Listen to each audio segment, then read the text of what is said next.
Hi, everyone. This is Steve Adubato. You know that because you watch us on a regular basis.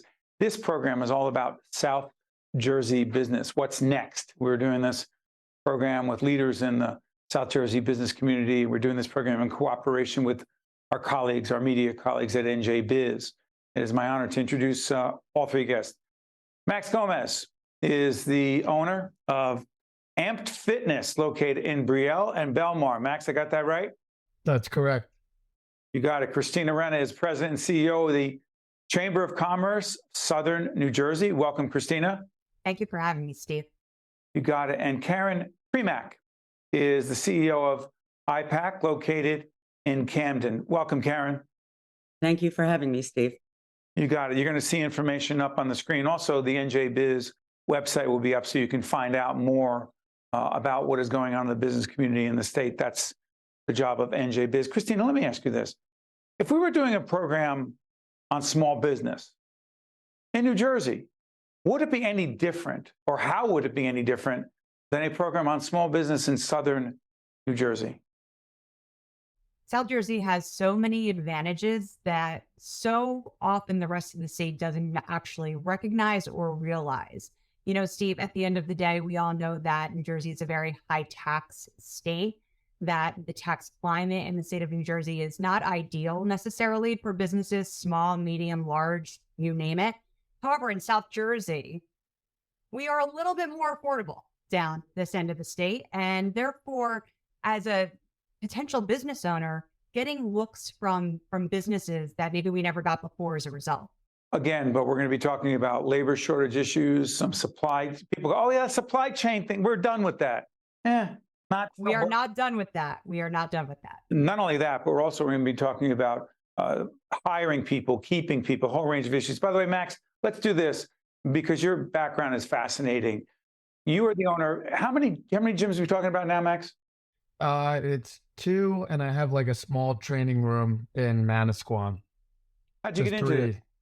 I've always loved fitness. I used to wrestle in high school and middle school. I was an avid motocross racer, actually from the age of 4 all the way to just like a couple of years ago, really. And then I had a pretty traumatic accident when I was 18, where I lost my right leg actually from below the knee down. And at the time I was just kind of coming out of the hospital and I was real skinny and, not happy with where I was at, obviously. And then I just kind of built myself back up, went back into the gym and just developed this love. And I've always wanted to have a gym. And now it's pretty cool. We got, a couple of them. And it's just been an awesome roller coaster ride. We've been open for a little over 2 years, and I wouldn't change a single thing. Hold on, Max, before I go to Karen, you opened up during the pandemic. Yeah, actually I started doing workouts like outside of people's houses. And I didn't even really know what I was doing, but I just kind of figured it out as I went. And then, once it got too cold to do outside stuff, I opened up my first small one in Manasquan that we have. It's like kind of the training room now. And then we went to Brielle, and now we're opening a third one, I guess, in Belmar. Before I go to Karen, Christina, help me on this. You can talk about the role of the chamber in a second, but I'm curious as I listen to Max. As an entrepreneur myself, obviously much older than Max, I got to tell you, I've often thought that entrepreneurs are a little bit crazy. I shouldn't use the word crazy, but there's something wrong with us, meaning we do things like Max is more courageous than I would ever be, opened up a business in the middle of the pandemic. A level of grit, courage, determination, a tenacity that just does not exist in most people. Am I making too much of that, Christina? No, you got to be willing to take the leap, right? You got to be willing to take the jump. And the best entrepreneurs aren't scared of making big choices, big decisions that maybe normal people wouldn't necessarily make. We're not saying that Max is not normal. What we're saying is... Not at all. We're saying Max is inspiring. We're saying Max is inspiring. Max, you just inspired a lot of people, not just to work out, frankly, but to do more than that. Karen, tell us about your business, please. Yeah, so IPAK's been around since 1993. We provide printing, packaging, and value-added 3PL services for customers in highly regulated industries like healthcare and education, assessments, where there's a zero defect mentality. Okay, but let me follow up. We talked about Max opening up during the pandemic, starting this business during the pandemic. In your own way, you made a decision to do something. I don't know if it's courageous or not, but it's important. You chose to locate in Camden, New Jersey. That is one of the poorest communities in the United States of America. Why did you choose to do that? Well, I was brought up to believe that we all have a part to play in the world, and being raised in Camden County, I always loved the city of Camden. I saw its potential. We were employing a lot of residents from Camden prior to moving there, and we wanted to be closer to our workforce so that when a single mom gets a phone call from a school, they can run right over and see their kid. Talk about your employees. They're from the community, are they not? Yeah, over 60% of our employees are from the community, and we're also partnering with organizations within the community. For example, I don't know if we'd be doing work with Cooper Hospital had we not moved to Camden. We were forced to be closer during the pandemic. Unfortunately, 5% of our employees were in respirators right in the beginning of the pandemic. 5%. Yeah, they're all back. They're all healthy now, but it was honestly my years, my decades of being that crazy entrepreneur. That was the craziest time, keeping everybody safe. And had it not been for people like Christina helping us navigate, or NJMEP to help us keep our doors open. What is that acronym for? The New Jersey Manufacturing Extension Program. So being allowed to stay open, even though our revenue was reduced by 50%, was still critical, right, for our organization. You know, Christina, as Karen talks about the role of government, the role of the chamber, help us understand this. A, the role of the chamber. B, the role of government, state and federal support for small business, particularly over these last several years. Please, Christina. Well, thank you, Steve. And we're talking about the city of Camden, so I'd be remiss if I didn't say that our chamber is 150 years old this year, and we were created in the city of Camden by Campbell Soup Company and RCA Victor as the Camden Board of Trade. So in 1873, we were created as the group that was meant to really promote import exporting in the city of Camden in the late 1800s. And here we are today, the regional business organization that has the pleasure to work with organizations like IPAK and Karen regularly. But we are here to help push out governmental information, any programs, any assistance. We know the people in state government that can answer our businesses that are members' questions.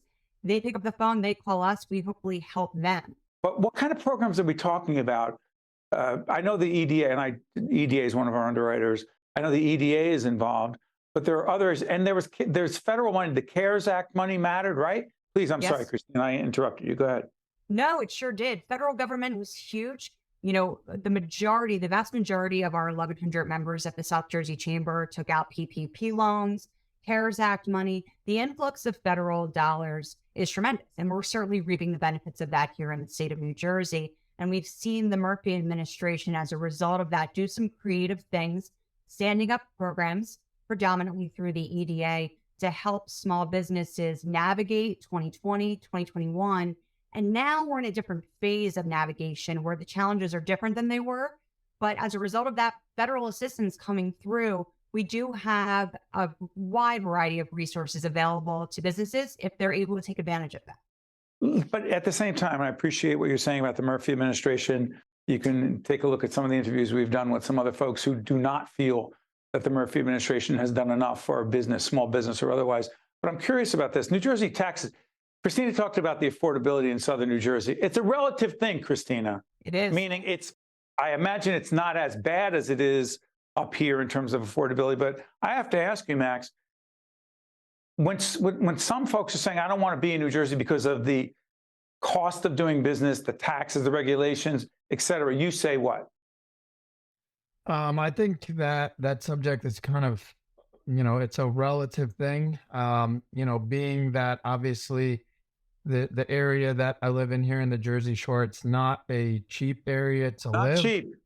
Not at all. But the I think everything kind of plays together in a sense of, okay, well, you can charge more, for your service than some other areas. I mean, my one gym in Brielle, Brielle's a small city, but there is a ton of $1 million homes in there. So $180 gym membership, you can kind of get away with things like that. You can But you charge may higher. not be, I'm sorry for interrupting you may not, That's you okay. not may not, you'd likely not be able to do that in Camden.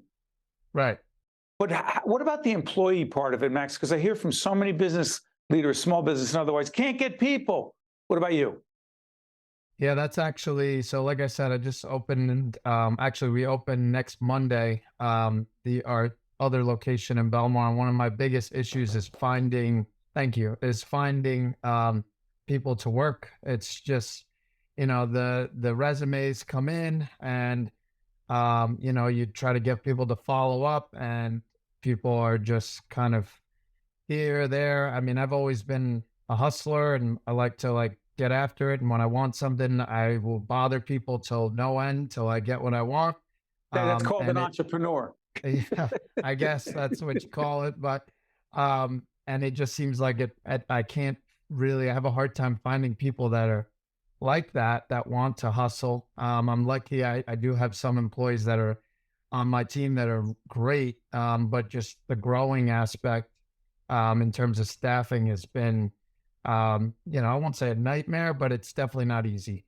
No. Karen, jump in here. From your perspective, where is the supply chain situation and how does it impact small business in Southern New Jersey? Please, Karen. I think it's small businesses throughout, the country. Supply chain issues, inflation. We are still facing an unprecedented time. So we're not able. We have to turn down jobs because we don't have the materials to manufacture something. And I learned in business school, right? It's just kind of business 101. Don't overpromise and underdeliver. It's the other way around, isn't it? You over-deliver. Right, and what you underpromise. Yes. Yeah. But the supply chain issue is real, correct? It's very much real. So we could be quoting a job today and we go to buy the materials 3 days from now and they're not available or the price has gone up. Recycled paper is great to use, but there's been a shortage of recycled paper. So there's a trade-off. Do you want something printed that isn't on recycled paper or not at all? What are some of the other most pressing issues for business owners, small business owners in South Jersey? Christina, please. Inflation, of course. I mean, we're starting to see that settle a tiny bit, but not much, Steve, not much. How does it impact? I'm sorry for interrupting. Be more specific about how inflation, and forget about politicians arguing about inflation because we don't know what's real and what's rhetoric. What's real for small business when it comes to inflation in Southern Jersey? Please, Christina. What's real is that small businesses operate on slim margins, period. So any price increase is going to impact their margins and make it harder and harder to do business in the state of New Jersey. That's just a fact.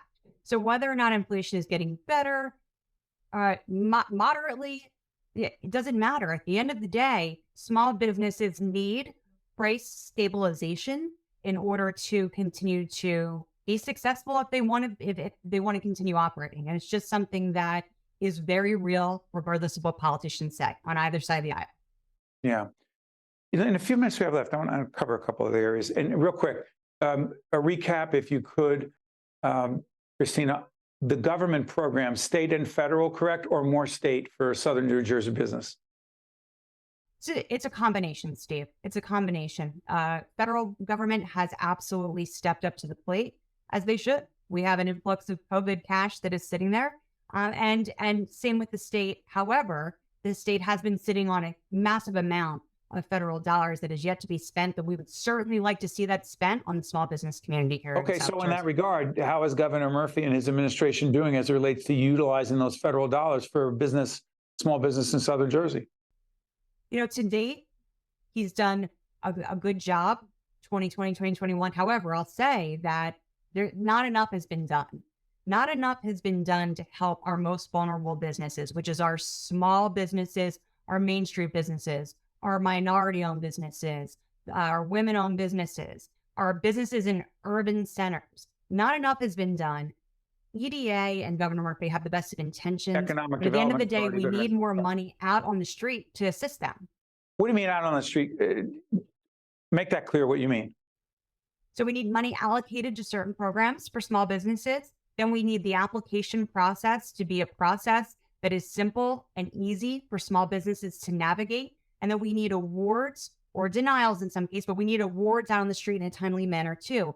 Time is money for small businesses, and that's something that government has to do a better job of realizing. We've got a minute and a half left. Max, let me ask you something. If you knew then what you know now, being an entrepreneur and a small business owner, right, opening up during the pandemic, would you still have done it? Oh, absolutely. I'm the type of person that I like to worry about the things I can control. And there's a lot of things that I cannot control, such as the conversations that we're having here, at least to my extent. And, if inflation and things are tough and people are holding on to money and people want to save, that just means that I just got to be that much of a better salesman and offer a better product that, I got to be able to find a way to make it happen. So, yeah, I would not change anything. Karen, you're smiling. Got a minute left. Your reaction to that, Karen?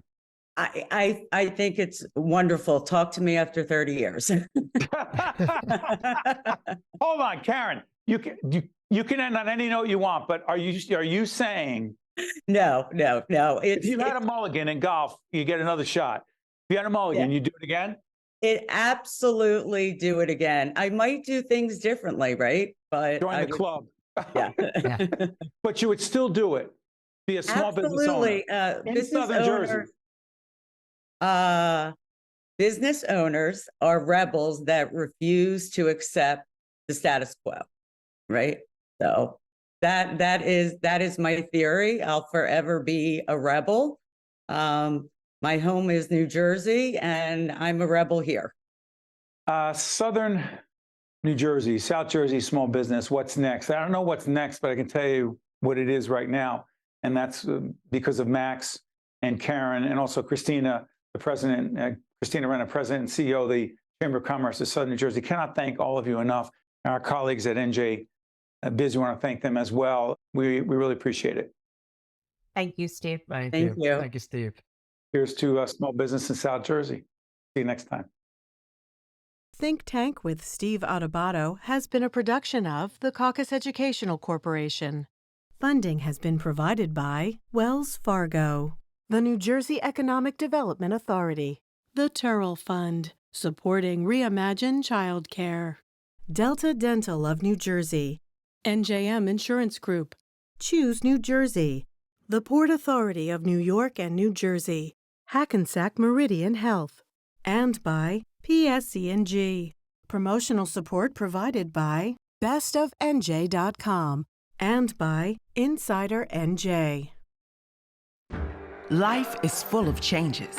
At Hackensack Meridian Medical Group, we're ready for them. If you have a cold or chronic illness, our 5-star doctors can treat any ailment. Whether you're starting recess or retirement, we're prepared with pediatric and adult specialists. And if you just moved here, we are in your neighborhood.